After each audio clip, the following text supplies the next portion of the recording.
নমস্কার বন্ধুরা, এটা হচ্ছে গাজন উৎসব। এই গাজন উৎসবটি হয় দেবগ্রাম বাজারপাড়ায়। দেবগ্রামের অধিকাংশ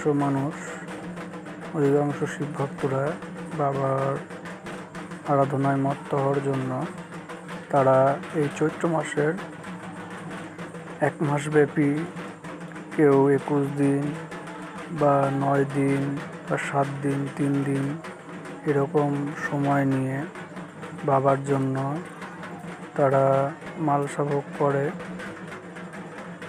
ও বাবাকে সন্তুষ্ট করার জন্য যত নিয়মকানুন আছে তারা পালন করে। এবং এই নিয়মকানুনের মধ্যে শেষের দিকে এসে এরকম একটি অনুষ্ঠানের মধ্য দিয়ে সমাপ্ত হয়। দুদিকে ত্রিশূল থাকে, 2টো করে ত্রিশূল থাকে এক একজনের কাছে। তো তারা মানে পাঁজরের 2 পাশে ফুটো করে সেই ত্রিশূল ঢুকিয়ে দেয় এবং তার মাথায়, ত্রিশূলের মাথায় ধুতি ছিঁড়ে, কাপড় ছিঁড়ে তার মধ্যে ঘি